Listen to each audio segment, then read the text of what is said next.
Hey, welcome back to Give Them Heaven podcast. I'm Pastor Shaun with Revival City Church, and I'm just excited to be back with you today. You know, I think today is going to be one of the greatest podcasts we've ever had. You know, I've been talking about Steve and Wendy Backlund a lot. My last podcast talked about her book, Victorious Emotions. Before, I was talking about Victorious Mindsets with Steve. And the reason why I'm so encouraged is because they're coming here, and you guys will see it on the screen in October. Well, at least Steve is. Steve Backlund's going to be here for a conference. It's going to be 3 days. You are not going to want to miss it. If you're in the Dallas area, you want to get over to Revival City and be a part in understanding hope. You know, hope is 1/3 of the kingdom, joy is 1/3 of the kingdom, and it is just amazing what God's doing. And so we're excited to have Steve come. And you know, like I said in my last podcast, I believe if you're not reading, you're not growing. And so I'm always reading something, and I've grabbed hold of a newer book that was based on an older book. And so I've talked about this in our podcasts before, and it's an older book by Gary Chapman called The 5 Love Languages. I use this book a lot in my premarital counseling, and we've got a lot of marriages happening here at the church, and man, I love it. I enjoy premarital counseling and just seeing the joy of new love and just learning how to be an incredibly godly couple. And the 5 love languages are words of affirmation, quality time, receiving gifts, acts of service, and physical touch. And, you know, Gary did just such a great job. You know, listening to Gary's story, and what he did was he was, you know, a marriage counselor for years and years and years. And he kept coming up with the same problem. Husbands and wives would come in and they would say the same things over and over again. So one day he said, man, I just don't seem to be making a difference. And so he went to his notes, and out of the notes, he realized that most of the problems fell into these 5 categories and these 5 love languages.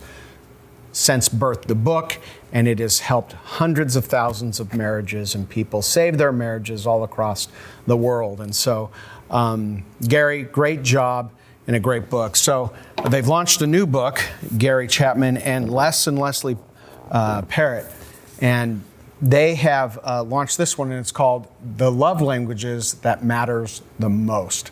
And so I've just begun to start diving into this book, and man, it is so good. It is so rich. And again, I encourage you to get it. I just went to Amazon, and I think it was $14, and it was the essential follow-up of the 5 love languages. And, you know, it's just been such an amazing book, and I want to just share with you a story out of this book. And it was in chapter 2, and it's the title of it's called Solving the Mysteries of the Low Love Tank.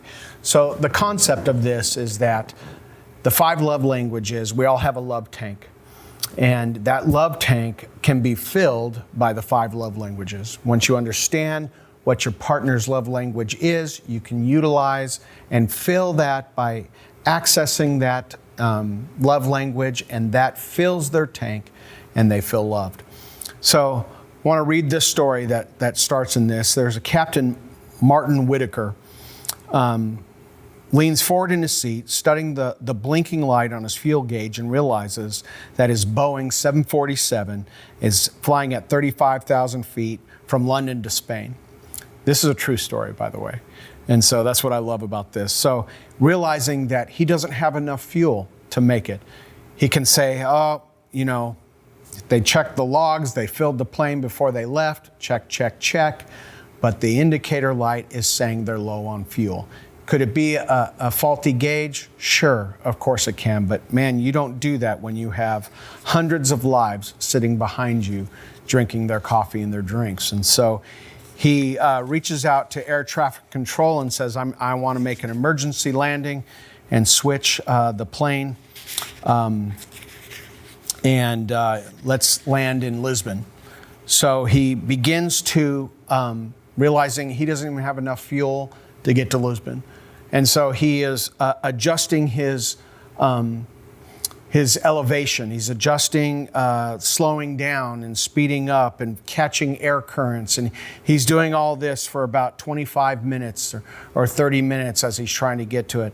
Finally, he's coming into air traffic control of Lisbon, and he's finally going to land. And he allows himself to look at the gauge, and man, it is red. It's almost out. He lands safely, and then they realize that the ground crew used pounds instead of kilograms when they did the putting in the fuel, and they would have all died. And so it was a great example of understanding the love tank, right? And at its core, a love tank is a metaphor for an emotional reservoir. And inside each of us, a place where affection, care, and attention from others are stored. When our love tank is full, we feel valued, secure, and connected. We're energized to give love in return, and our relationships flourish. But when our tank runs low or even empty, we ache for closeness. We feel the sting of being unseen and becoming exhausted from our emotional reserves being siphoned. And a lot of times that's how relationships are. You know, we're running on reserves. In today's society, the husband and wife are both working. We've got the kids in every program imaginable. Sports, those don't even stay inside anymore. You're going from school to school, program to program, practice to practice. Let's not forget about groceries. Let's not forget about paying all the bills, mowing the lawns, cleaning the car, paying the bills, doing all the things that it takes to encompass this busy life today.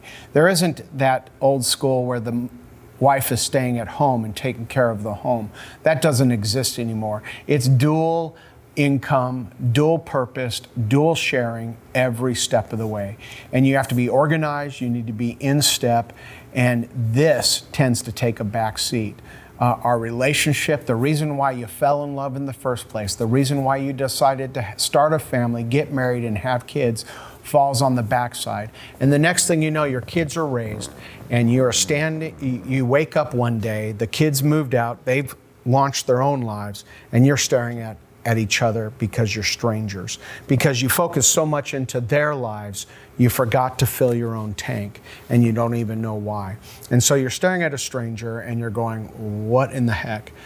I read a statistic the other day that says people in their 50s, that they are getting divorced higher than almost any other divorce age right now, currently, because of that exact reason.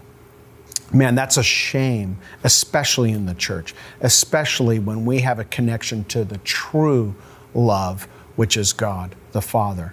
So this book really, it goes into some great depth in understanding our love language from the Father, our love language and understanding of going and focusing in that. You know, I'm married and I have an incredible wife, and she really understands my love language. I mean, she goes after it, and you know, a lot of us have a couple of love languages, but our goal in marriage is actually to please God. You know, we think it's to, just be happy, but actually the purpose of marriage is actually to serve the kingdom. And to serve the kingdom best is when we're giving God our love and our best. Through that love, we extend that love to our spouse.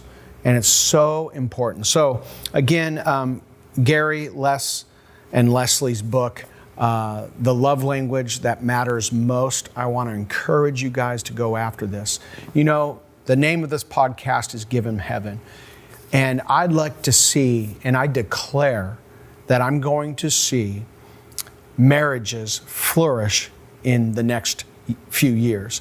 I want to see, especially in the church, I want to see churches having the key to understanding God's love and have the answers in the midst of everything that we're going after, in the midst of everything that we're going through, in this fast-paced world, is to really slow down and say, wait a minute, what is love really all about? I encourage you to go after it. And guys, if you're liking these podcasts and you're really enjoying it, man, go to our podcast and say you like it. Leave a comment. Let me know that this is doing something for you, that you're getting something out of our podcast. Again, you can go to our website and you can download our app, Revival City Church, and we have our podcasts online there. Lots of other resources, things like that, books, things that you guys can grab a hold of. And we look forward to seeing you next time. I just really feel like right now that, especially when it comes to marriage, there is somebody who's listening to this that they're going to grab hold of these materials and they're going to realize, and it's going to save their marriage. I just feel that in the spirit, that you're grabbing a hold of, you're desperately looking for anything that will save your marriage. And you're going to grab hold of this and you're going to download it and you're going to realize what God has for you. Man, that is so good. I love it when marriages are saved. I don't like it when the enemy takes advantage of marriage and takes us out. If he can get the man out of the home and get us separated, man, that is exactly what he's trying to do, to stop what God's doing. The word says simply, it's not good for man to be alone. Amen? It is not good for man to be alone. Man, until next time, Pastor Shaun's here. Thank you, and God bless you.